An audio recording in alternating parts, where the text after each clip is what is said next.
Hi everyone, Edison Vasquez at Combriel. I'm part of the industrial team. Today we're discussing frequently asked questions from sellers of industrial real estate.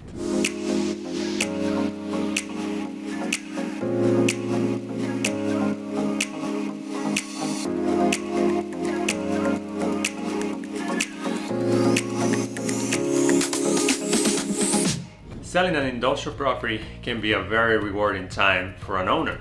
However, it comes with challenges and it has to be done at the right time.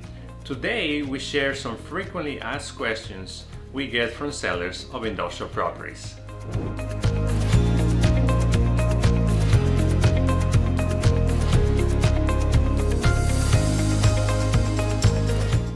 Number one, should I list my property or keep it off market? It all depends on the timing and the pricing expectations of the seller. Many sellers want to move the property relatively quickly and want to keep it off market and get offers from investors.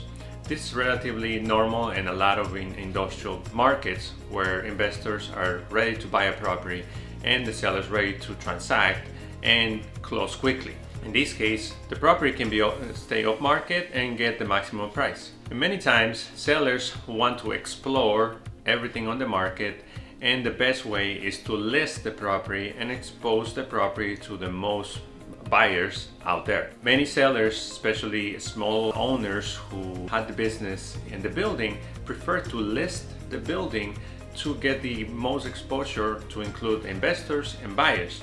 This will help maximize the price over time. However, it might take a little more time to find the right buyer at the right price, but it will help the seller maximize the price. Number two, what steps should I take to prepare my industrial property for sale? Number one is to make any improvements, especially deferred improvements, including any roof, painting, loading area, any improvements that have not been done in a long time and that might be required and can help increase the price at the moment of the sale.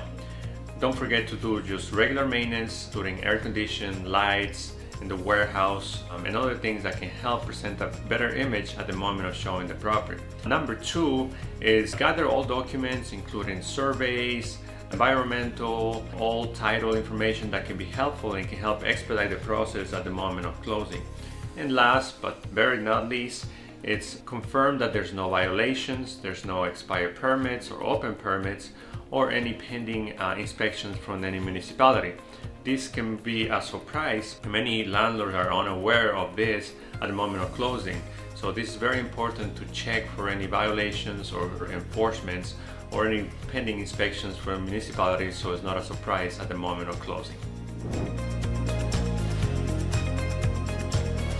What are the common challenges I may encounter at the moment of selling the industrial property?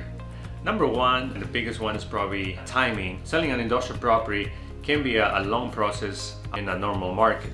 In a strong market, it can take very short amount of time, as little as 60 days. In a normal market, it can take 6 months or even a year. So sellers should be prepared to go through the process and expect reasonable time for the seller of the property. Number two is finding the qualified buyer. Finding the qualified buyer can also take some time. There are many buyers out there that will probably buy the property, but it will be well below market or not qualified or not understanding the market. So it's important to work with your broker to qualify the buyers before signing a contract.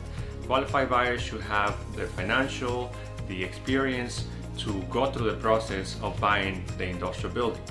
And number three is at the moment of picking the right buyer and going through the process, due diligence.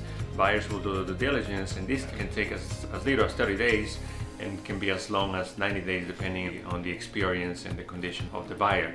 So all these items combined can be challenging for sellers, and sellers should be aware to go through this process as they get through the sale of the property. However, all these will help maximize the sale price. And last question, how can I increase the marketability of my property? First, let's start with simple maintenance for the building. It's important to keep maintenance of the building over time, from as little as paint, roof maintenance, air condition maintenance, parking maintenance, all these things can add up over time and help the marketability of the space and have a good image at the moment of selling.